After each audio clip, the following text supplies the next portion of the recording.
Welcome back to another edition of the Talking National League podcast, episode 35 it is on this Thursday evening. I'm pleased to be joined by Joe, who is, of course, a Torquay United supporter. Joe, firstly, how are you doing? Yeah, not too bad. Not too well with the football, as I expect we'll come on to talk about. But yeah, I'm doing well, thanks. And thanks for having me back on. No, it's great to have yourself on. Do you want to give your page a plug quickly before we do move on to previewing all the fixtures? Yeah, Off the Line blog on Twitter. Just go and check it out and drop us a follow. We usually try and put up a couple of pieces a week. So yeah, hopefully there's something of interest there.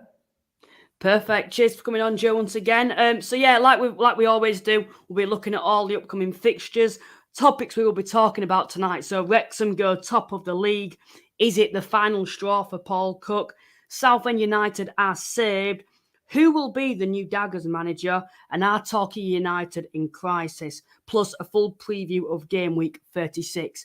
So yeah, I think without any further ado, let's get into predicting the games. I think firstly, what we will show you though, is this that we've started. So the last couple of weeks we asked for people's suggestions and they all said start a predictions league. So this is what we've started then.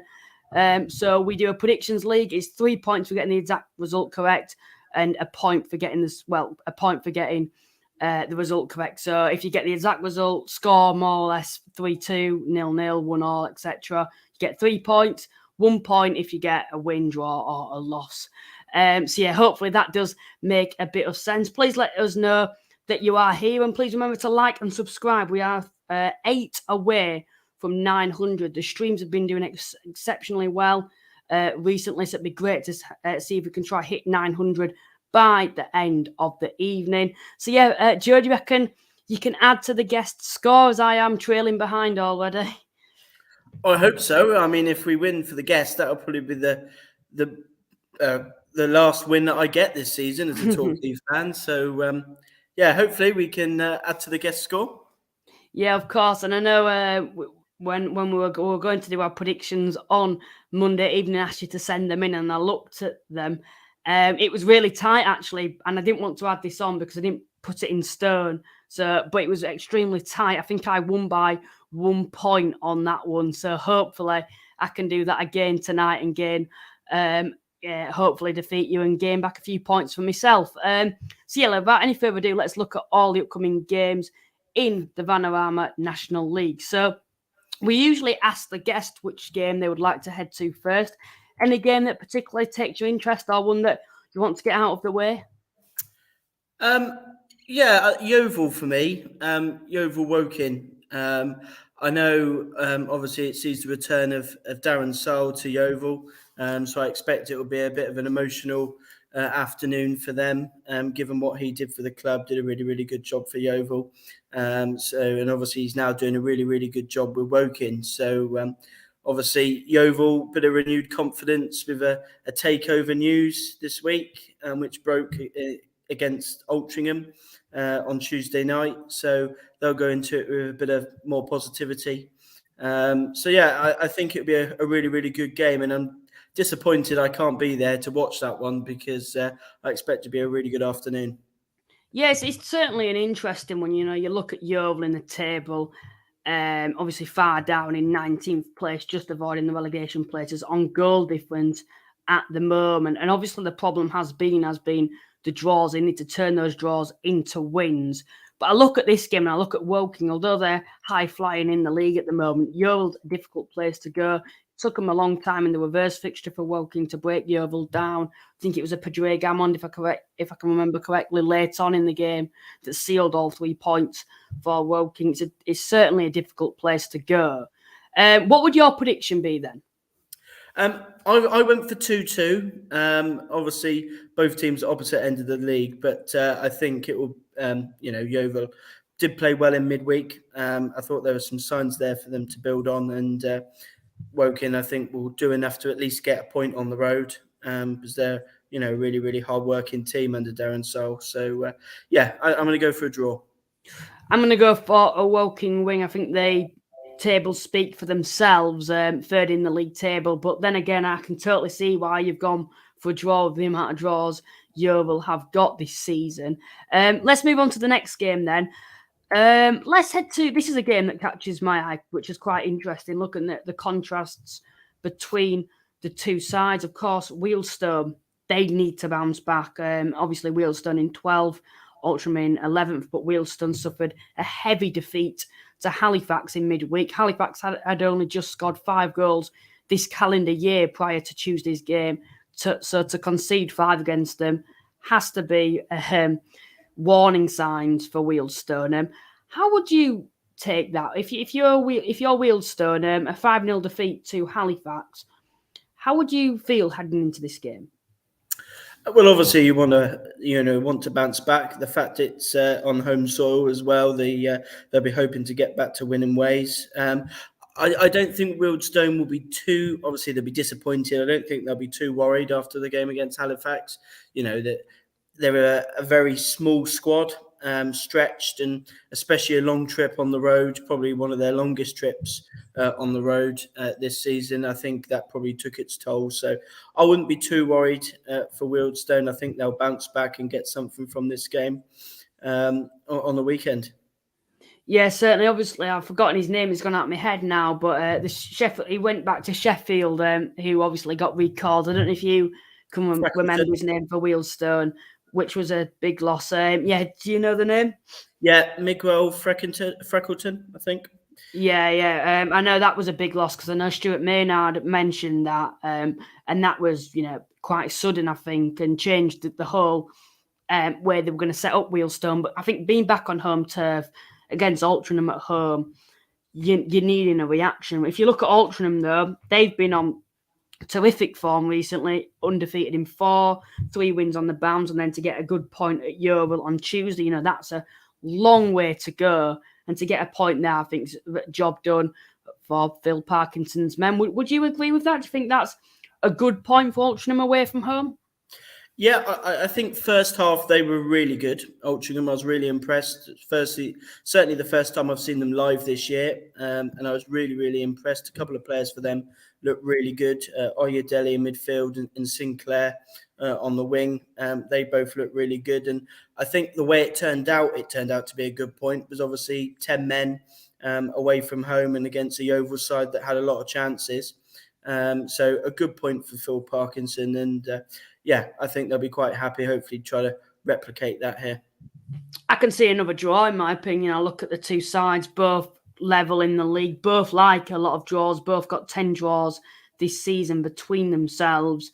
Wealdstone, of course, will be wanting to bounce back. Altrincham on good form at the moment, and I think they've done a really good job to replace those players as well as possible that they lost in the January transfer window, because I know we had Tom on a couple of weeks ago and we were talking about how Altrincham could have made the playoffs as he predicted them in 9th.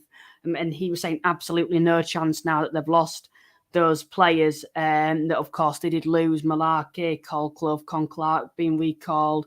A lot of big names that they did lose. But the players that they've replaced them with are doing a good job. I think it's Linley, who's there. Sinclair's on loan. I think he's on... Is it Walsall he's on loan from? He's doing a good job. Rochdale, that's it. He's doing a good job for Altrincham as well going forward too. But yeah, like I've said, I think it being on home soil at Wealdstone, I'm going to be going for a draw in my opinion. What would your prediction be? Mine would be a 1-1 draw. Yeah, I think I went for another 2-2 actually. I think it will be a draw, and I think that probably suits both sides. Certainly Wealdstone, bouncing back with something. After the Halifax game, and Altrincham another good point on the road. It's a good game actually, because I think both teams I would class fairly similarly. Both really good coaches, 2 of the best passing teams in the league. So certainly a good one for the neutral. Yeah, and the one thing I will say on Wealdstone on that is, I know you can't read too much. Every team's going to have a bad performance, especially at this level. We talk about players. There's a lot of quality players in this league, but the reason that they're not maybe in the football is because they're inconsistent, and that proved on Tuesday evening. But Wealdstone just seemed very negative with their play. I don't know if it was because Halifax played so well that made them look poor, or if it was the fact that Wealdstone were just simply poor. But they do need to bounce back, and I do think they will do that with a 1-1 draw. Next game then that you'd like to have a look at? Probably the one at the bottom, Maidenhead v Wrexham. Certainly an intriguing one. Anybody that's watched the documentary, and we'll be hoping that it's another good day for Maidenhead. Certainly, Notts County fans will be hoping it's another good day for Maidenhead. Really intriguing clash there. Yeah, it certainly is. It's a massive banana skin, I may add, though. You know, Wrexham have had one win against Maidenhead in 7, and that win did come this season. Maidenhead, of course, on good form themselves at this moment in time. I think is that 4 on the trot now for Maidenhead after a win against Dagenham in midweek. 14th in the league table, hot on form, the best form that they've had all season for Maidenhead. Like I've mentioned, Wrexham, it's a bit of a bogey side for them. How do you see this game going? Because for me, I look at the sides of the pitch. It's not particularly a perfect pitch for the Wrexham players. It's something maybe out of the comfort zone. Maidenhead Park time, which shows the difference in contrasts between the two sides. I think it's got that fairy tale feel about it where Maidenhead could pull off a result in this match. How do you see this one going? Yeah, well, I do think Maidenhead will get something from the game. I know Wrexham fans will probably feel that it should be a fairly straightforward game, but I think Maidenhead will get something from the game. I mean, if you say they're a banana skin, that's exactly what it is. The sort of games away to an Alan Devonshire team, they're never easy. It saw last season. It's a tough place to go, and they're a really good group. They manage the game well, and I think they'll get something from it. Teams are gonna drop points at some point. Notts County last weekend doing exactly that, and I think Wrexham will drop points here. Now that they're back on top, the pressure that adds. So I'm going to go for another draw. Yeah, I'm actually going to go for a Wrexham win. I think the difference between them this season, and we've seen that obviously at the racecourse where they did defeat them. Of course, it's a totally different story away from home. They're picking out results, and it's a game where they've got to win. I think on paper, they've had this opportunity where they've gone top of the league now. It's in their hands. They've got a game in hand as well. So, if they do win the game in hand, they could actually go 4 points clear, which is quite a big gap considering how relentless both sides have been this season. It put them in a really good position heading into the final 11 games it would be after this game of the season.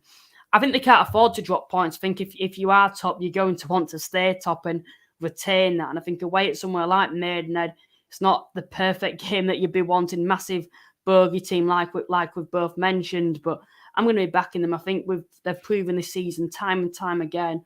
They go to Aldershot, they get the 3 points there. It doesn't matter how they did it late on, but they managed to get all 3 points. They've proven this time and time again that they'll dig deep in games. Maidstone, just another game to throw in there. Oldham, they grind out results against these sides. So in my opinion, I'm going to go for a Wrexham win. I'm going to go for a 3-1 Wrexham will win. We'll quickly have a look at the live chat, see what people have been saying. Please remember to like and subscribe if you are watching this.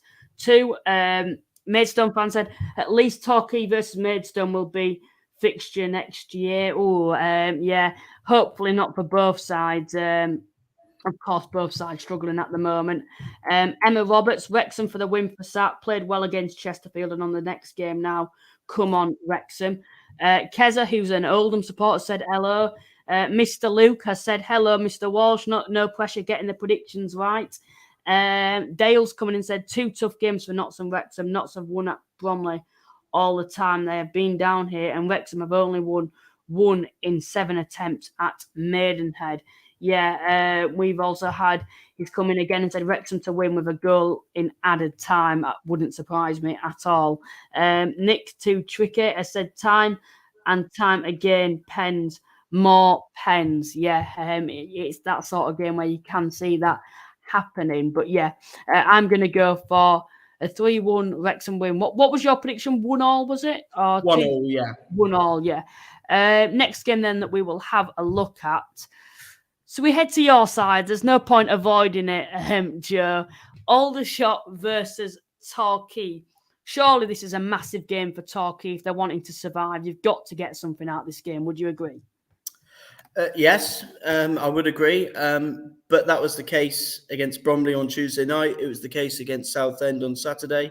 We just got to keep picking up points. And, yes, there were some positives to take from both games. Not many, I would add. But ultimately, we didn't get any points. And, I don't want to be pessimistic, but I didn't get any points from that game against Aldershot. I know the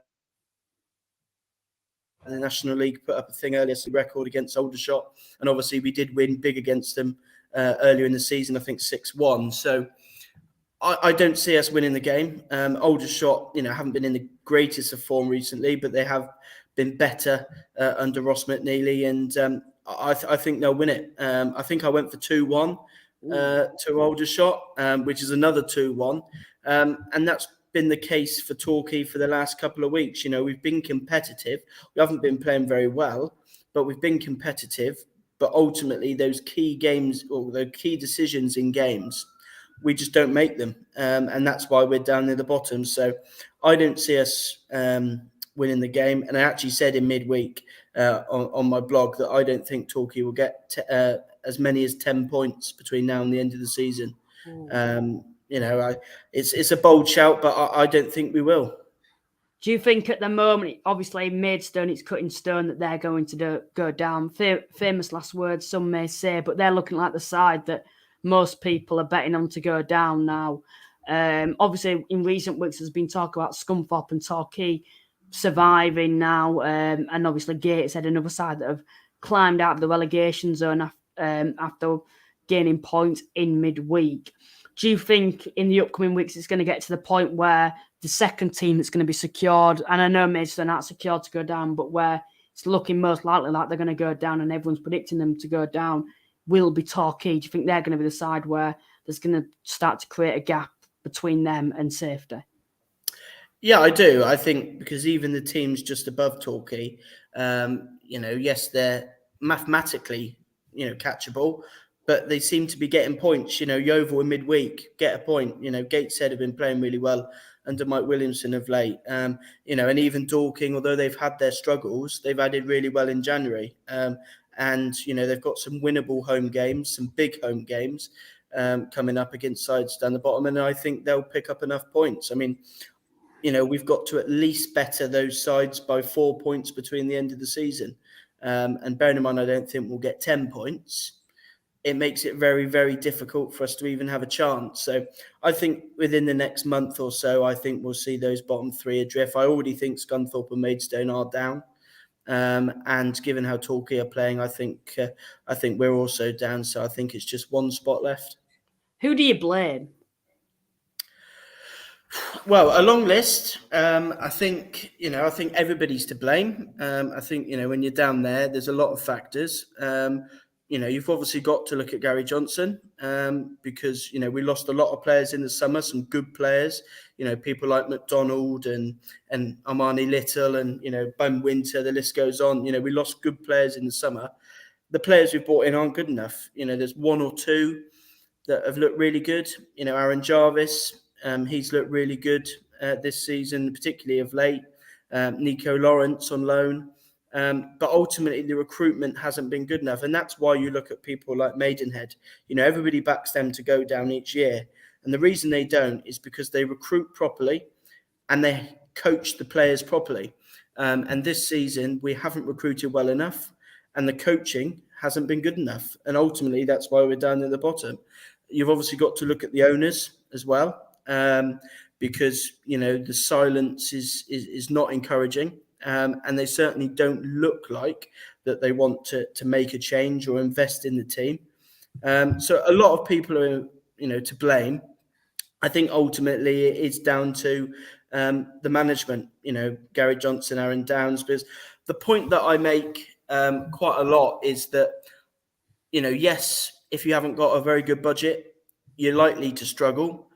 But there's teams, halfway up the league who will probably have a budget very close to Torquay or worse than Torquay. Yeah. I look at the people like Wealdstone, and the reason they're halfway up the league is because they've got a manager that plays a good brand of football and can actually coach players. and that's ultimately the reason why they're up there. So I think the blame has to lie with Gary Johnson and Aaron Downs, because ultimately they've brought in players that aren't good enough for this level, let alone the level below, and the coaching has been poor.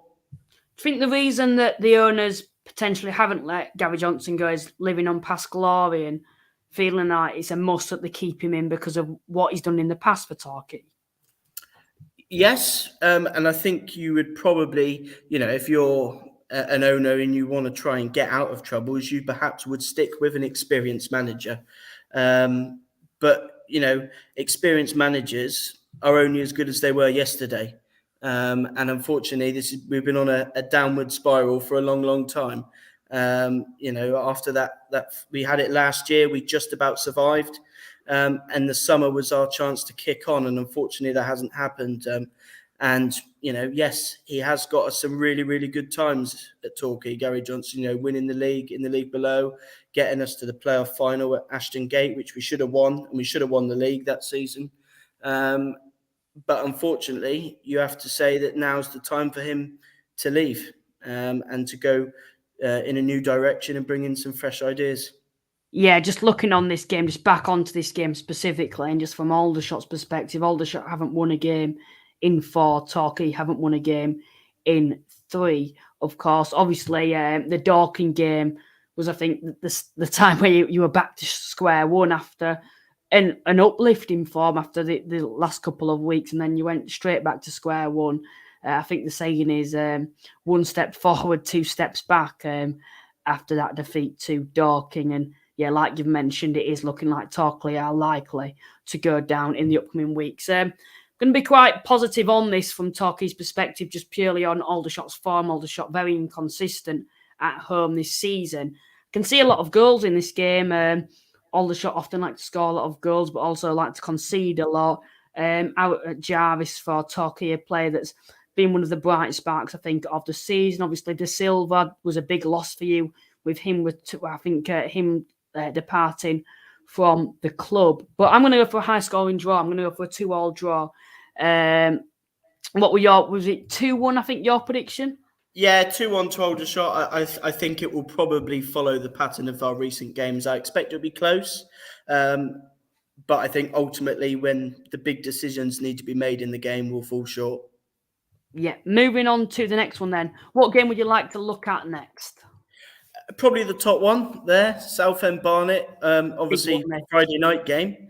Not often we have many Friday night games in this league, but a really, really good game there. Obviously, big one for the playoffs. So, I've talked before on my blog about how big a fan I am of Southend and what they've done this season, the job that Kevin May has done, and they'll be looking to try and get a win to close that gap on Barnet and consolidate their spot in the top 7. Obviously, Barnet in a bit of a sticky spell at the moment. Can't seem to get anything going of late, but really, really intriguing clash. Yeah, it certainly is. You look at two sides, Southend 7th in the league table at the moment, Barnet 4th. I think it's just good to talk about this at the moment. This game is going ahead. I don't think Southend fans, I think, are just happy that they're gonna have a club for the time being. Of course, we do say that these issues haven't been resolved yet. They're still in a difficult situation. They've still got the same owner.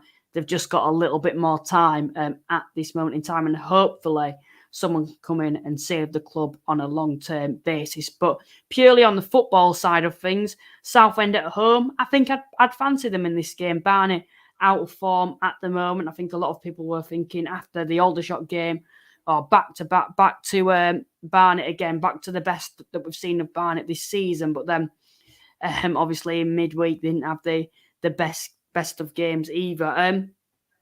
Who are you fancying in this game?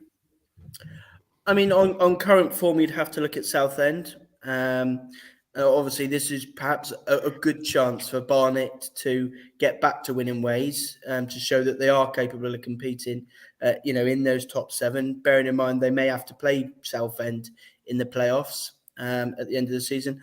I went for Southend. I think 1-0 defensively. They're really, really good, Southend, and I know Barnet usually find a way to score. I think, very, very few times which they haven't scored this season in games. But I'm going to back Southend there, especially after I say the good news in the week, the fact that they're still going. Really, really big news for them. Home game, under the lights, big following at home, and obviously good form. I'm going to go for Southend to win that one. It's an interesting stat that the last time Barnet didn't score in a league match was against Southend United at the Hive Stadium back on the 1st of November.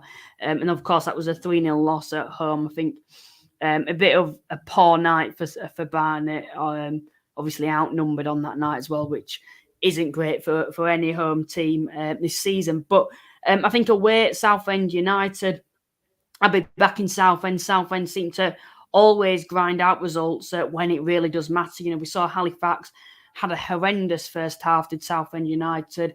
Didn't, I think, play the best that we've seen of them this season, but it didn't matter. They grinded out a result. Torquay away, 1-1, of course, until late on in the game, and Southend get a late winner. That's the sign of a good side. It's just gone off. But for my prediction, I'd be going for a 3-1 Southend United win. I think being at home, like you've mentioned, Barnet often do get a goal, but I think it'll only be a consolation goal for Barnet, in my opinion. So, yeah, I'd be going for a 3-1 Barnet win. We'll get this back up, but before we do that, let's have a look at the live chat, as I know a lot more people are tuning in at the moment. We'll quickly go up and see what people are saying. Please let us know your questions too, if you do have any, for myself and Joe to answer. Let's just go right up to where we were last. Here we go. So we've got our Geordie friend who's in the live chat, the Gateshead fan. Away the lads, welcome to the stream. I want to remind everyone that we have a 1-point deduction and we are now in 21st place. Yeah, that's a bit of an awkward one, I think, from Gateshead's perspective. Was it? I think it's to do with an eligible player. With that, I don't know the ins and outs of that at all, but I think when it comes to the grand scheme of things we look at the moment, I think it won't really matter at the end of the day. Could do. I don't know, Joe. What would your take be on that? It may do. It's close down there. I don't ultimately think it's going to make that much difference because, whether they're on 33 points or 32, they've got to win games and get points on the board to make sure they stay up. So, the remit for them doesn't change in the last, 10 or so games this season. They're still got to just go out and win games. Yeah, I'd agree with that. It is about, I think if you are going to stay up, you've still got to get the points on the board, which they have done. And I think if they do keep doing what they've been doing in recent weeks, grinding out these results, getting good points against the bigger sides in the division, like they've proven that they have done, and also winning those games when it's needed, I think they'll do fine. I thought it was a good point, honestly, at Maidstone on Saturday. It's a long way to go, and I think to get a point there, yeah, it's okay. Maybe Gateshead fans were hoping for all 3 points. Beating Oldham at home was a massive result. And then, of course, now you've got Chesterfield at home who are out of form. So you'll be fancying yourselves in that game. And then, of course, also you've got Halifax coming up too. We will move on to Gateshead very, very soon, but we'll come back to the live chat. We had John who came in saying we will beat York 3-1. He must be a Dagenham fan. Mr. Luke also said, doubt Scunthorpe will go down. They have left it too late. It seems like doubt Scunthorpe will go down. They have left it too late. I think he meant, I think he's meaning that Scunthorpe will go down. We've also had Jack came in and said, we are not in the relegation zone since Gateshead apparently cheated. Joshua came in and said, plenty of points to be played for, not too late. Jack, the Dorking fans coming. Ali, Dorking Wanderers FC. Welcome to the live chat. We'll be seeing you on Saturday. Looking forward to making the journey down with the Shaman down to Dorking. Hopefully, from a Halifax perspective, we can gain all 3 points. Chris Gosling's in the chat and Notts County Sport said, I hope Dorking stay up. You can't help but like them. Yeah, you can't particularly dislike Dorking. I know when I were going down, you had Dorking fans coming and saying, oh, you're coming down, and they do that with every single club. So really friendly supporters, nice club, nice owner, nice manager. a really nice setup club. So I think a lot of people will be hoping that they do survive this season. Joe said, does there always have to be someone to blame? We can blame Liz Trust. We've also, just moving down, Marcus came in and said, what's up, everyone? Hope you all doing good and keep it rolling, Wrexham. Yes, welcome to the stream, Mark. Hopefully you're doing good yourself too. Joe came with a prediction of Southend 2, Barnet 1. And we're almost there now. Keza said 4-1 to Southend v Barnet, especially if Barnet don't sign a keeper before that game. And then we've also had Ali, who's a Woking support, said hello all from posh Surrey. Hope they're working. Well done, Luke, on a brilliant result for the shame. And yes, hopefully we can build on that. So as we were talking a lot on Gateshead, I think it'd be a good place to go would be to look at the Gateshead versus Chesterfield game. Obviously, Mr. Luke thinks a little bit disappointed with, of course, the -1 point deduction. You look at this game, though, maybe you look at the difference between the two sides, you'd be saying, oh, Chesterfield should win. But based off form, you'd be confident that Gateshead could get something out of this game, wouldn't you? Yeah, and I'm not gonna endear myself to the Chesterfield fans here, because I think I actually went for Gateshead to win this one. Which may come as a surprise. I think Chesterfield, they started the season so well, but of late they've lost their way and they've lost their identity. I would say they're a little bit confused going forward. I spoke to Tom from Spyrights Right yesterday. And he said, they did look a little bit confused as to, what's their best lineup offensively. And they play a Gateshead side who, as you say, are in good form. And they have a clear way of playing under Mike Williamson. And I think that will be key. And that's why I actually think they'll stay up. They have a clear way of playing. They're confident. They've added well. And I'm going to back Gateshead to win. How I see it as Chesterfield, they'll have to get a result at some point, and away at Gateshead, I wouldn't say it's a perfect game for them to go to, but you look at the difference between the two sides, they're going to have to pick up points soon, because mathematically they can actually drop out of the playoffs on Saturday, I do believe. It's unlikely, of course. I think Boreham Wood would have to win 4-0. It's very unlikely that they would, but they can still mathematically, and at some point, if they do keep going how they are doing, they will drop out of the playoffs. So I think there's got to be a point where Chesterfield do win, and I think this is a perfect game for them to do that. You look at Paul Cook. There's been a lot of criticism towards him, and there's obviously that same situation. Maybe I don't think it's as extreme as the Torquay situation where maybe Chesterfield are looking on past glories, but how I see Paul Cook, he's a good coach, and I think it's about giving him time, to be honest. You're going to have these difficult patches, but I look out there, there's only, 13 games for them remaining. Who's going to do a better job in that period of time? I don't know. So I'd be, as a Chesterfield fan, I'd be in Paul Cook we trust. And I think it's the same. Don't get on the players' backs either. We've seen that. I know Ollie Banks, who's I think a bit of a club legend at Chesterfield. He was getting a lot of criticism, and he was actually pleading to the fans that the players are trying. Of course, they're underperforming, but they are giving. They're not trying. They're just in a difficult patch, and I think they do need to get all three. They do need to get back to winning ways. We saw Tuesday. I did expect Wrexham to win that game, and they did. You can't really read too much into that, because Wrexham are top of the league. Chesterfield are currently just not as good as Wrexham. They're nowhere near as good. Of course, Colclough getting a goal later on, that could be something promising too going forward, him getting his first goal for the club too. Of course, we've also got, his name's gone out of my head now, Dobra, who's obviously been injured. I don't know if he will be making a return or not for this game. But how I see it is they've got to get back to winning ways. Obviously, Gateshead, you look at them at the moment, 20th. I'd be going for a Chesterfield win. I think I'd go for a 2-0 Chesterfield win, in my opinion. What would your prediction be? I I'm going to go for 2-1. I think, Gateshead will battle their way to victory in that one. I would agree with what you said there. I would still stick with Paul Cook. I think he is a very, very good manager. And I think, as you said, there's no point changing it now, for where they are. I don't think anyone could do a better job. So I think they'll, finish in the playoffs. But in this one, I'm going to go for Gateshead. Yeah, just as we're on the topic, as Gateshead are quite low down in the league table at the moment. They're in that relegation pack as such, probably from, I think, 18th to 24th. Any of them could go down at this moment in time. Maybe you'd add anyone. You could add Aldershot, Halifax to that even, maybe even further up. But for me, it'd be from 18th downwards between those clubs.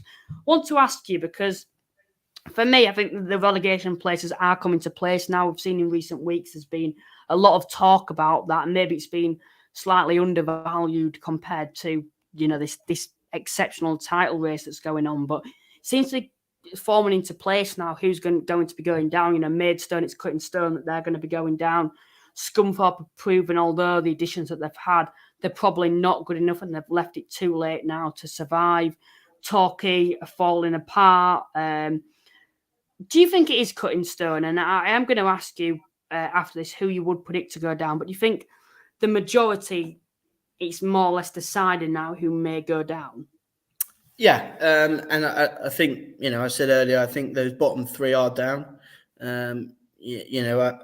Certainly Maidstone, the fact they've played more games and they've got such a big difference to make up.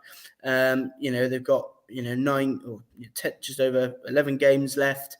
And they need to better Dorking by, 9 points just to even have a chance. So I don't see that happening. Scunthorpe, they've added well, but they haven't got going under Jimmy Dean yet. And then obviously you've got Torquay, who, as I say, I think will go down. I think on the weekend we've got even more players out injured. Dean Moxey out injured. Tom Lapsley out injured. Obviously, that's a big loss. So I think those three are down. And I would agree. I think it is. I would extend it up to 17th. Because Aldershot have played more games than all the teams around them. I think they're still in the mix. So yeah, I think it's going to be a close run thing. I think it could even go down to the final day. I know you want to press me for a team who I think will go down in the 4th, and I would have to go with Dorking. I don't want it to be Dorking because they're a brilliant club. They've invested well in January. You'll be able to go next season, though, won't you? Well, that is one bonus. Yeah. I think they will go down. I think look at the teams there. Who would I back to get more points between now and the end of the season? Gateshead or Dorking? For me, it's Gateshead. I think Yeovil tactically are really good. They've got a really experienced manager, and I think they will find a way, especially with the positivity.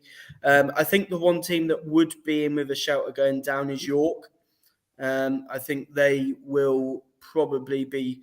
I'd actually say they'll finish, 20th probably, and just stay up. But I probably would go with Dorking. It was always going to catch up with them, their defensive, issues. And as I say, I hope they don't go down. To get to this point, I hope they stay up. But I would have to go with Dorking, and I didn't think that earlier in the season. I said that yesterday on the, my blog, that as the season's gone on, I've actually come to realise, well, actually it could be Dorking that go down here, and so I would have to go with Dorking. I think the goals haven't been to the same extent as what they were early on in the season for Dorking either. You even look at results, I thought heading into that Torquay game, I was actually quite confident that Torquay would, win that game. Obviously, it was at Dorking, but since they haven't really proven to build any momentum after that, of course, they've been against difficult opposition in Wrexham and Boreham Wood. I think this game, and we will come on to this also, against Halifax is going to be crucial. We'll actually do that as we do speak about them at the moment between the two sides. But just looking at the moment at Dorking, you look at that they're not actually scoring many goals. A lot of sides, and I've mentioned it time and time again, does it feel like they're being found out now? Gateshead, they're improving. They're proving week in, week out that they're improving, and they're not going to lie down. I don't think either side will, and go down and want to, basically pander to the opposition and want to go down this season. You look at Torquay, Scunthorpe and Maidstone, like you've mentioned, maybe you might have a shout for Scunthorpe. I don't know. I think it's too far for them now, with the games, coming shorter and shorter and shorter as we go. And I think it is going to be between Dorking and Gateshead, because I think Yeovil, like you've mentioned, you look at those 15 draws. I think when it matters, they've got an experienced manager now. I think they're going to be fine. York seemed to pull off the result when it really does matter. I think was it Boreham Wood when they got that? Yeah, I think it was Boreham Wood, was it, when they got all 3 points on Saturday? I might be wrong with that.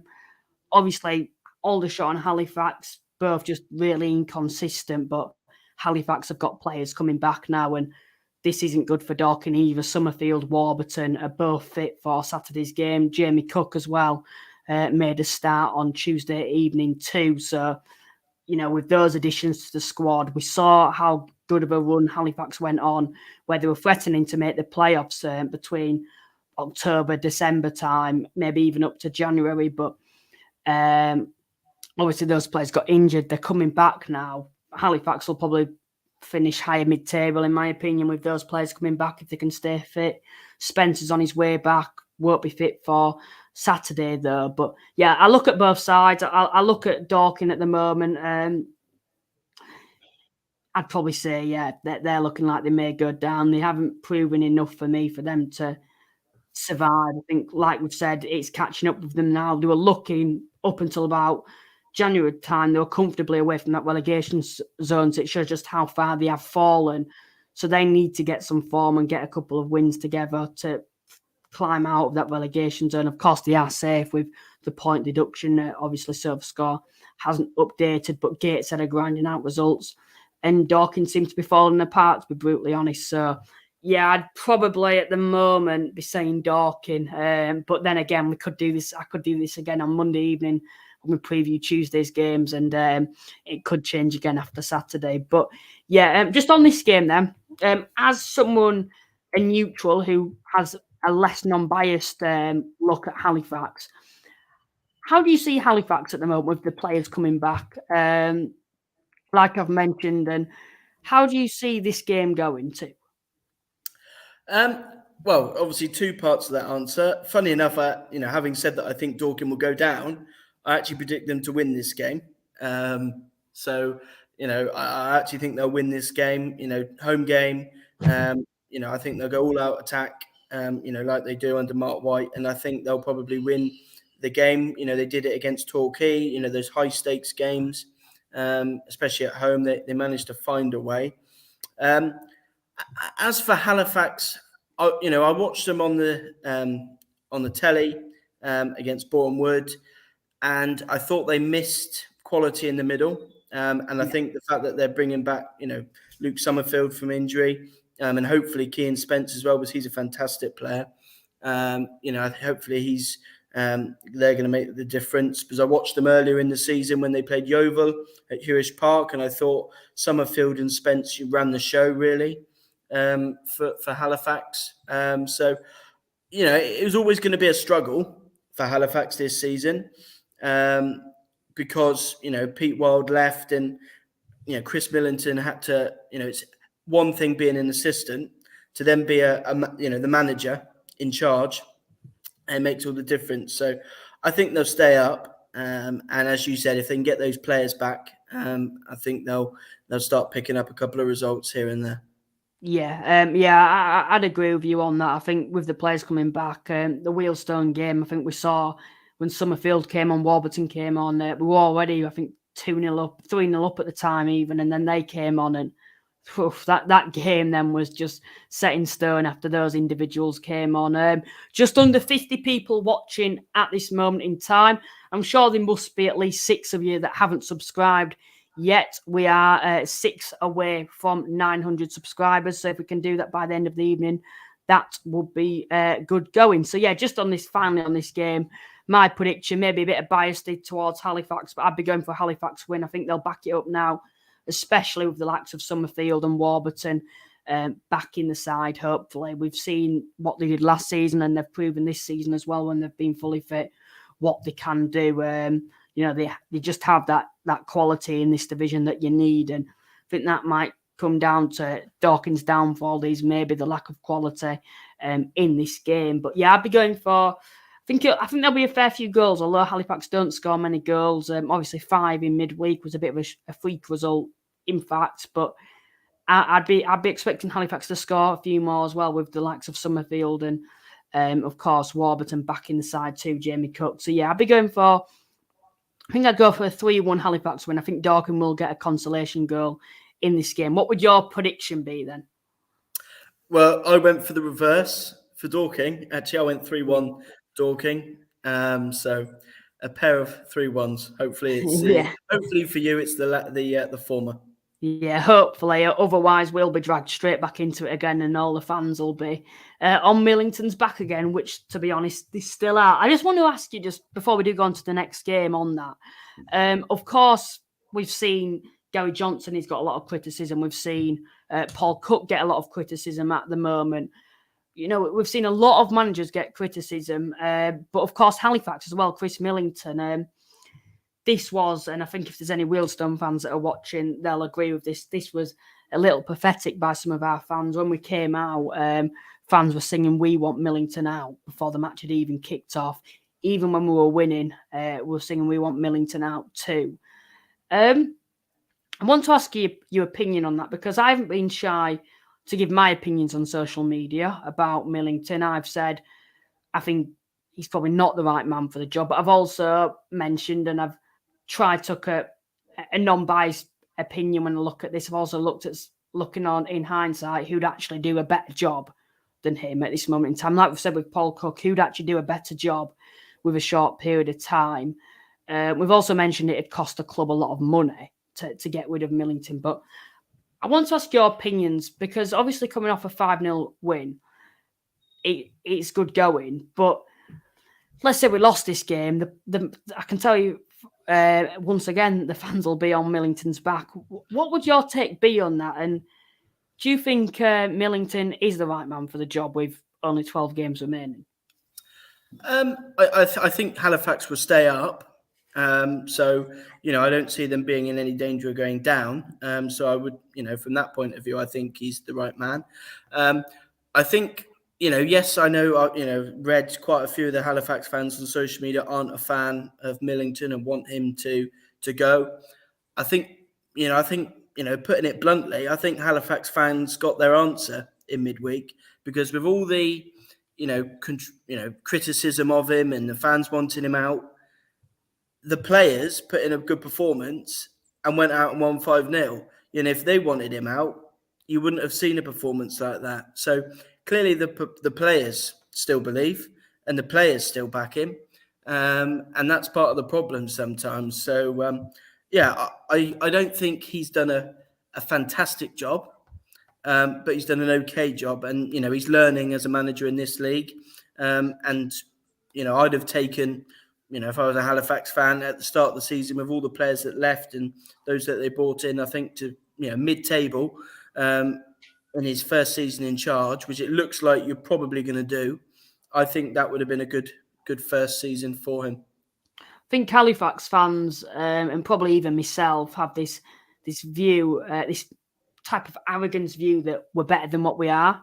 We think because we've had 3 good seasons with Pete Wild, or we demand playoffs, or we need to get promoted to the Football League. I think we're back to reality now. We haven't got a manager that, and I think it's proven this season, that is as good and as Pete Wild, because he certainly isn't. I think we haven't got the players that we had last season, although I think on paper a lot of the players have underperformed, and we've had a massive amount of injuries this season that have been to crucial players too. But I look at it and I think it's back to reality. We are a club with our attendances. We're a National League club nowadays. Maybe a couple of years ago, you could say, "Oh, Halifax are one of the bigger clubs in the National League." Well, we're not anymore. with the amount of big clubs that are here, we are probably in a position where realistically we should be at the moment with the attendances, with the finances, with the players even that we've got, that we're in a position where we should be. And honestly, I think if we were to sack Millington, what would be the point now? You'd be costing the chairman a lot of money, because obviously he's on a 2-year contract, so you'd have to pay that out. You'd then be looking for a manager. What would get to 8 games remaining and employ a manager? I don't see the point. I see it as Halifax probably aren't going to get relegated this season, especially with the players coming back.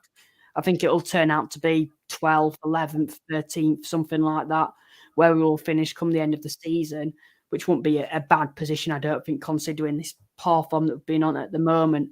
Then next season, potentially look at other options. And Millington, some may say give him another chance. That's another topic for another time. But I just wouldn't see the point in sacking Millington with 12 games remaining. And I think it's the same with a lot of managers with such a short period of time remaining. We'll quickly have a look at the live chat before we do preview the last couple of games. I know a few people have been in the live chat. Let's try and get up there. Where were we now? Here. We were around here. Yeah, there we go. There we go. We read that out. We read this. We got to here. The Maidstone fan came. Gateshead 2, Chesterfield 2. Mr. Luke said 3-1 to Gateshead. Keza said surely Chesterfield will have to turn it around at some point. We've had on performance. We're due a big win. We're creating plenty of chances. Just need to take them.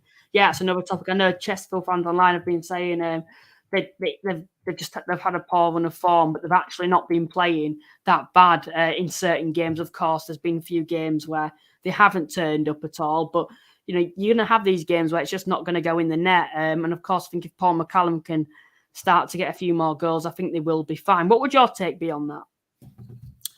I mean, you can, especially when it gets to the business end of the season, you can play well and not get results. So that's where, certainly last season, not last season, the season before that with Sutton, when they won the league, they didn't play particularly great at the end, but they found a way to get results. And I think that's what Chesterfield have to get back to now, is just try and, forget about trying to play nice stuff and, play the right way. Just make sure you get results and finish in those top 7. Yeah, I'd agree with that. Scott's coming, who's a Wrexham fan. I've started watching, so I'm 30 minutes behind. As you're reading, this in my future. Good result for you lot on Tuesday. Yeah, you'll be on about 22 minutes then at the moment if you are 30 minutes behind. As I do read this, you'll probably actually be on that Wrexham game now, which will be quite convenient for you. Chesterfield could have scored a hatful, Keza says. James has come and said, who is under more pressure, Wrexham or Notts County? Oh, you give us questions like that are so difficult to answer. And I'm going to be brutal here. Joe, who would you say is under more pressure? Would you say it's equal pressure? To be honest, I think I'd be maybe edging towards Wrexham because of the difference in finances that they've spent. But I'll ask you, what do you think now? Or is it one that you simply can't answer? I think it's fairly simple, really. I think it's Wrexham. If Wrexham comes second, it'll be a failure, to not win the league. The amount of money they've put in. I know both teams have put in good money. I'm not saying Notts County have put in peanuts, but, Wrexham, the amount of money they've put in, the amount of, the home support, Wrexham have to win the league. If Notts County finish second, it's still been a really good season, and I'd still back them to go and win the playoffs. But, I can guarantee that if Wrexham don't win the league, then every single team in that playoffs will love the chance of potentially playing Wrexham in the playoffs and being the team that could stop Wrexham, with all the cameras and all the, interest around them. Every team in that playoffs will love to try and be the team that stops Wrexham from going up. So, it's Wrexham. They've got to win the league. I think on a financial note, I would totally agree with you, and I think I would agree with that. However, I think it'd be the same with Notts County. Everyone would love to beat Notts County in the playoffs because, of them obviously dropping points. There'd be the strong favourites. I think there'd be some pressure for the opposition, but there'd be more pressure on Notts County too. But I think, like you mentioned, the finances, it's definitely Wrexham because of the money that they've spent. Interesting, it was really honest, this. I don't know if any of you are watching this now, but Pitchside did a mini podcast with the Wrexham players, Ollie Palmer, Elliot Lee, and Mark Howard, I do believe. And it was interesting speaking to them on that. And they were talking about the title race. And Ollie Palmer pointed out, and this is a player who plays for Wrexham, for those who don't know, most of you will. But he said on the podcast, he mentioned there'll be one of those teams will go up because it'll be so hard and so tiring to wait once you finish that season. If you don't get, there'd be so much pressure in the players if you don't win the title. And he said that only one team would get promoted. And for a player to say that at Wrexham, I think it says quite a lot. So if Wrexham, of course, finish second, he did mention that going into the playoffs to give it the best shot, but this is a player said it'd be so emotionally draining after that Wrexham would certainly struggle. And like you've said, I think everyone will be wanting to beat them. But I think it'll be the same for Notts County too. On that note, I think whoever doesn't win the title, I don't think will win the playoffs. Maybe famous last words, but it's a case of winning the title and going up, or you're going to be 2 games away from Wembley.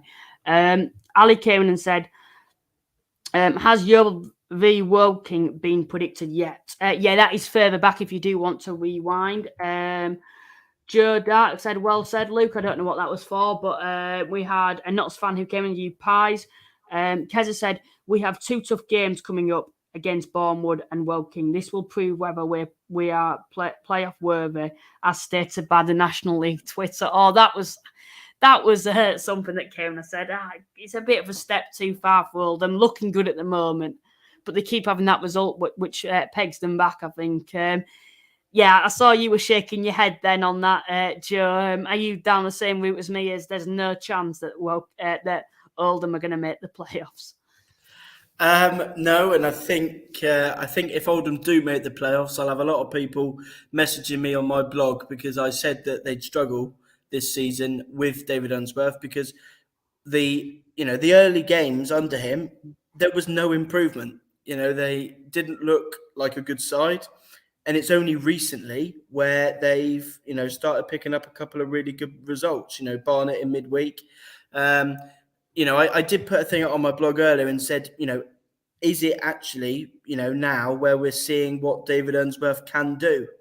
And I think the interesting thing is I don't know yet whether it's a case of their improvement is down to the investment that they've made in their squad and the players they've got available, or whether or not it's Unsworth that's instigating that improvement on the training field. So it's an interesting one. I don't think they'll make the playoffs, but you can't tell in the National League. Couple of results here and there, and they could well do. Yeah, at the moment they are 12 points behind the playoffs. I think it will be a step too far for them at the moment, and they've only had 2 wins. I wouldn't be too positive at the moment. 2 wins against good sides, yes, but it's only 2 wins from the last 2 games. Defeat to Gateshead, I think proves that they're probably not good enough for the playoffs. Maybe getting a bit ahead of themselves. I think the Oldham fans who may think that, but to be honest, I think it's probably a small proportion that do think that. The Notts fan said, have you predicted Bromley versus Notts yet? No, we'll come on to that very, very shortly. Who does Joe support? Ali said he supports Torquay United. We've also just coming down now, see if there's any more big ones that we do need to answer. We came down here. Alan's entering the stream tonight, who is, of course, a Wrexham fan from abroad, American, I believe. So maybe you want to give us your thoughts on the Jake Paul fight, who you were wanting to win that fight versus Tommy Fury. But he said, it was good to see Halifax win on Tuesday. I feel bad for Wealdstone, just outside promotion, but glad for the positive win.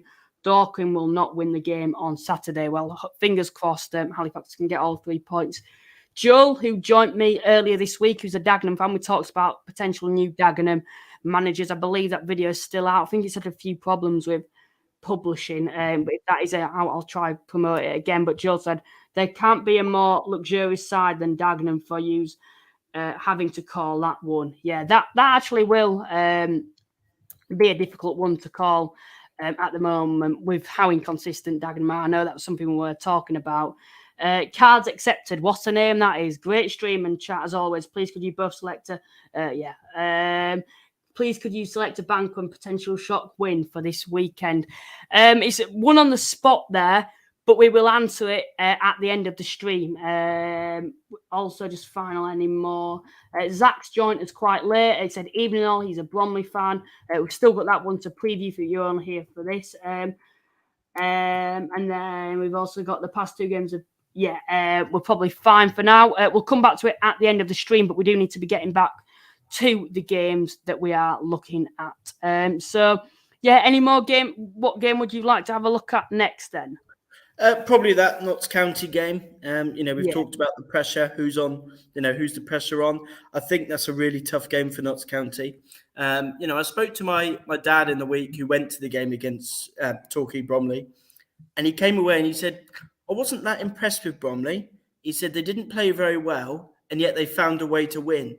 And I always think that speaks volumes of a team when they don't particularly play well, they always find a way to win.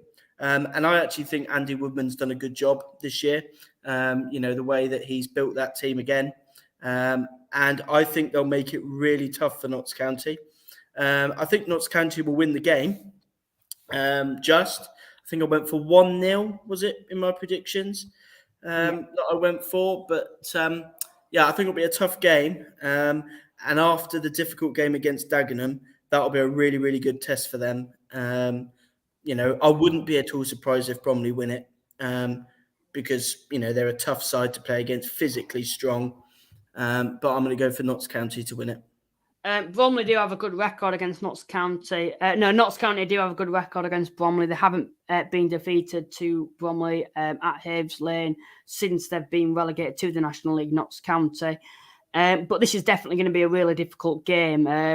I don't think Notts County can afford to lose this game because if they do and Wrexham go on to win, of course, Wrexham would still have that game in hand. But, Wrexham would go 4 points clear with a game in hand. And then you're talking, Wrexham nailed on to win the title and they're not going to drop enough points now. So you look at Notts, there's surely a lot of pressure. I don't think what has helped them is they didn't play in midweek. Once you've lost the first game like that in a very long time, the second defeat of the season, you want a game on that Tuesday to get back to winning ways. But to have a week off and then to go to somewhere like Bromley, who's a really difficult side to beat, who grind out results, it's not the sort of game, the perfect game for Notts County to have. I'm edging for a draw for this game, but I look in hindsight and I look at how that would look on the title front, and I still can't see the title being, obviously it won't be decided, but there being a gap after this weekend. So I think I'll go same as you. I think I'm going to go for a 1-0 Notts County win, but this is a really, really tough game for Notts County. I wouldn't be surprised if it was a draw. I did initially say that, but you look at Bromley, 1 defeat in 10 games for Bromley, but they do often draw a lot. It's going to be a really difficult game for Notts County, in my opinion. But I think they're a good side and they'll probably grind it out, and that's something that they do need to do. We've also got the next game we'll have a look at, and it's Dagenham v York, because we have got a few Dagenham fans in the chat at the moment. Dagenham versus York then. Depends which Dagenham side do turn up, to be honest. Dagenham really inconsistent. I can't see how a side can go from beating Notts County at home, the first side to beat Notts County at Notts County this season, and then go to losing to Maidenhead away from home. I just think it just tells you the whole story of Dagenham all season. How do you see this game going? For me, I'd be going for a Dagenham win. It's difficult, isn't it? Because, Dagenham was so good against Notts County. I think there was a little bit of luck in their win. I don't want to take anything away from their win against Dagenham, against Notts County, but it was the defending was unbelievable. You had to watch it to sit, to believe that they could have so many blocks and tackles and off the line on the post, and then they go in the week and they follow it up with a loss against Maidenhead, and I think their fans said that probably sums up our season. We have a really, really good performance that thinks, we could get in the playoffs, and then they follow it up with a disappointing result. So I can't remember what I went with for the score. I went for a draw, 1-1 draw. And, that will give a hat-trick for Steve Gritt in charge. 1 win, 1 draw, 1 defeat. I think, York need the points, so they'll come there, try and make it difficult in the same way that Dagenham did when they went to Notts County. So I'm going to go for a 1-1. I'm going to go for a Dagenham win. I'm going to go, I think I said 3-1 Dagenham, I think I said. I look at the forward in the Effingham Junior Moraes, I think being at home, and I do say being at home, it will be a typical Dagenham thing to do, to lose to York. But York, of course, struggling to score themselves at the moment, down in 18th. Talks about them being dragged into the relegation places. But yeah, Dagenham being at home, I think Dagenham will gain all 3 points in this game. Any potential, as we're on the topic of this, any potential new managers you'd be looking at Dagenham? Would you be thinking, or keep the assistant on until the end of the season? Now we've mentioned a short period of time that a new manager would have. So would you have him on until the end of the season, or would you be looking for an instant replacement? I think they'll probably keep it with Steve Gritt until the end of the season, because he knows the squad, whether that's a good thing or not.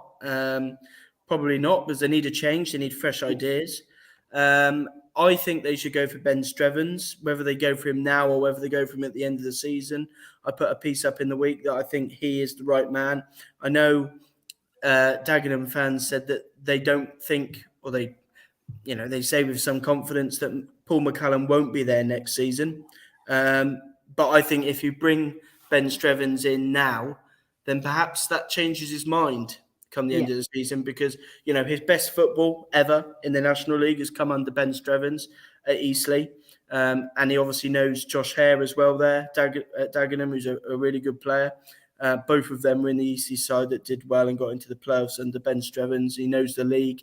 He's a really good coach.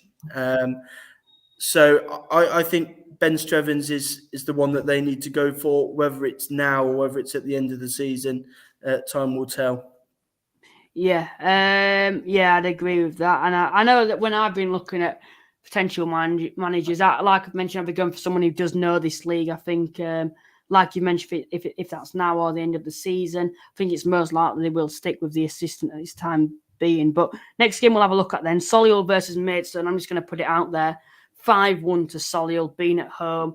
Of course, Solihull being quite inconsistent themselves all season, but they've proven before that they can score a lot of goals on their day when sides come and are quite open, which Maidstone, in my opinion, will be. Josh Kelly, Joe Sabara, also Andrew Dallas as well going forward for them.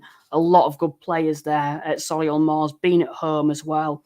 Yeah, I'm just going to put it out there, 5-1 Solihull win. What would your prediction and opinions be on this game? Well, I'm not going to go for as big a win as 5-1, but I think I would agree with you. I think Solihull Moors will win this game. They haven't been in good form. You look at their form, they're not 1 win in their last 5. I read through the fans forum notes from Solihull Moors during the week when they had a fans forum with the manager, and I wasn't actually overly impressed with the responses that they gave. And there are people that say that Neil Ardley should go, but I think he's an experienced manager. They've added well. And I think they will turn it around. Whether it's quick enough to get them in the playoffs, I don't think. But I think Solihull Moors will win this game.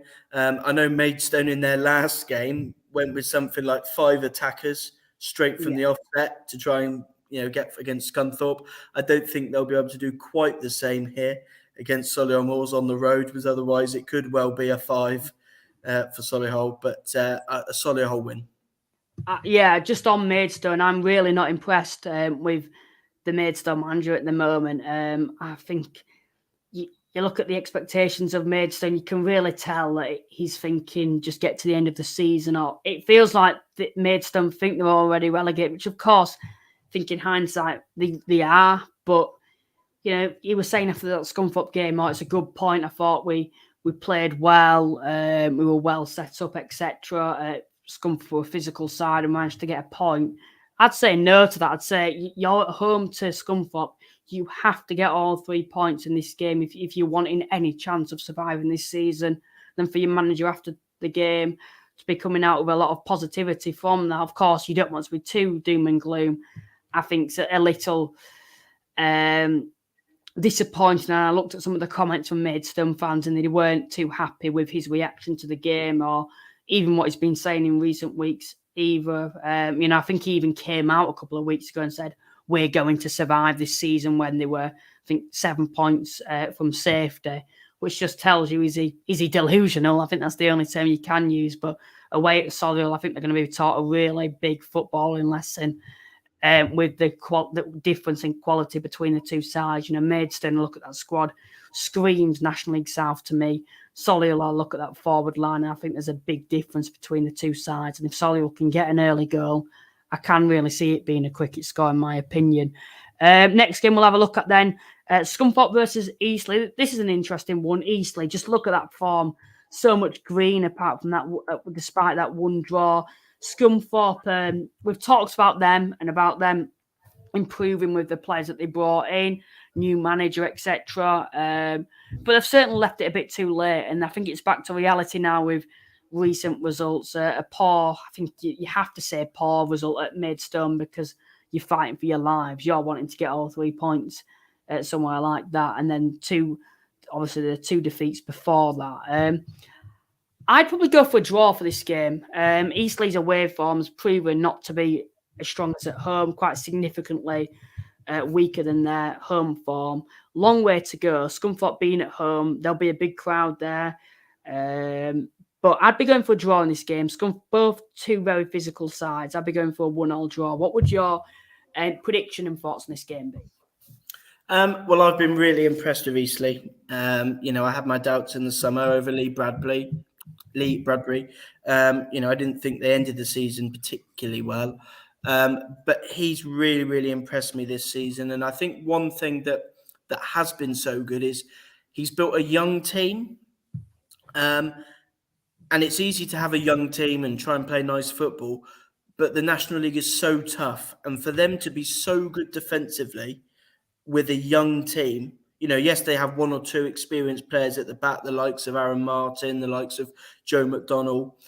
The fact that they've got, in the main, such a young team and are being able to, be so difficult to beat, I think really speaks volumes of his coaching. I went for the biggest win of the predictions so far. I went 3-0 Eastleigh. I don't see anything from Scunthorpe. I don't see any improvement. And I think I was reading some of their fans' comments, and one of the fans that I follow on Twitter, he actually said, I can't remember whether it was against Maidstone at the weekend. He said the football was worse than what they had when Jimmy Dean wasn't in charge. So, yes, they've brought in a lot of players. Yes, they want to try and freshen the team up, but I think they've perhaps changed it too quickly. They didn't need to bring in, over 10 players. Bring 4 or 5 players in of real quality, and build from it. Don't change the team. Because for the existing squad that was already there, for him to bring in, say, 12, 13 players, on the one hand, it says, to the existing squad, he's basically come in and said, I don't actually rate any of you because I brought in my own squad.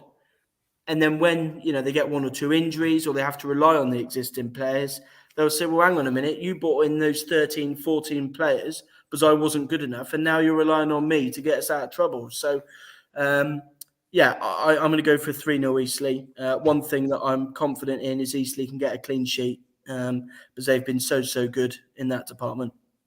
Yeah, and just on that, we talk about players that they've brought in Scunthorpe, and like you've mentioned, I totally agree with you on that. With the players that they've brought in, they've brought in a long, and you've justified it really well there when you've mentioned how the existing players would feel, because I looked at that squad at the start of the season and I didn't think that was a bad squad on paper. I predicted Scunthorpe to survive. I think a big reason that Scunthorpe were in such a poor position was because of obviously quality, yes, but I think because of the ownership issues, everything that was going on off the field, players not getting paid, clearly didn't affect them well. Look at the squad on paper. Jacob Butterfield, what a player he is for Scunthorpe. Obviously, was a big player for them, and he's still playing, but other existing players too for Scunthorpe who may be lower down the pecking order now, and the players that they did bring in, they weren't. I think it's difficult because it's hard to attract players when you're in that position, but they weren't overly hyped, I think, to the word I'd use for that. Danny Elliott, yes, a good signing, I thought, but he had a short spell at Gateshead, did well there. He hasn't kicked on, which I don't think's helped them at all. Players like Jerry McDonough, very average for Halifax when he was there. I think he had a spell in the Scottish second tier, I think. Did okay there. One thing I would add, Luke, just on that thing about the players, certainly I don't expect much of the ball to be on the ground for Scunthorpe this weekend. I know they've just signed Richie Bennett from Barrow. He's 6'4", 6'5", so him up front with Joe McDonough. I don't expect too much of the ball to be on the deck, certainly from Scunthorpe perspective. Yeah, like I've mentioned, the really physical side, Scunthorpe too, and I think adding to that with Richie Bennett, who obviously, on loan from Bauer, 6'4", he is, is another addition for them. But I don't think it's helped with the likes of Danny Elliott, not particularly got his shooting boots on since his first side. Sean Shields, I think on paper, thought, that's a really good signing, but really, he wasn't really getting much game time at his recent club. Was I think Barnet he was at? I don't think he were getting in there either. But this game I'd be going for a draw. I think the final game now, if I do believe. Please remind me if I have missed any out. But we've got Oldham versus Boreham Wood. Boreham Wood, back to old ways, a lot of draws there. Obviously, 2 back-to-back wins there recently. Same with Oldham, though. They've improved too.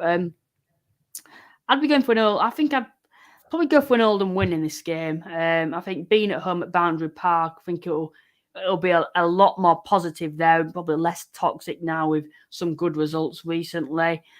Proving Oldham that they can score a lot of goals at the moment, which they were struggling to do at the start of the season. Boreham Wood, yes, a difficult side, got really good away form, but I think Oldham being at home, big crowd behind them, I think I'd be expecting them to get all 3 points in this game. So I'd be going 2-1 Oldham. What would your predictions be on this game? I agree. I'm going to go with 2-1, but I'm going to go 2-1 to Boreham Wood. I think, Luke Garrard, I'd probably back him to, keep them in the mix for the playoffs. And, these tough games against teams in form, that's the exact game or the type of game which this Boreham Wood squad is built for. They'll make it hard.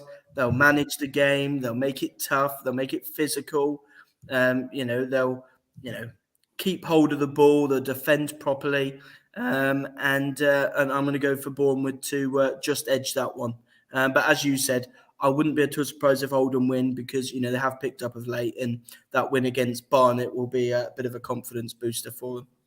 Yes, certainly. On that. But like I've mentioned, I think, Oldham improving, and that's crucial for them. There's no talks recently about them being relegated now, 8 points clear, games in hand on sides above them too. I think the playoffs, like I've mentioned, is a step too far, but a comfortable higher mid-table finish will do nicely for them heading into next season. But that more or less, I think, wraps up the podcast tonight. It's been great to have you on, Joe, to talk everything about the National League. Do you want to give your page a plug?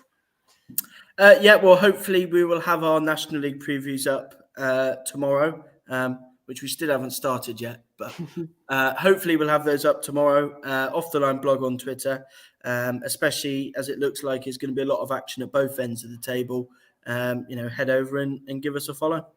Cheers, John. Cheers for coming on. Cheers to everyone else that's also tuned in to tonight's edition of the podcast. Please remember to like and subscribe. We are 5 away, I believe, from 900 subscribers. So if you haven't done already, please get down there and subscribe.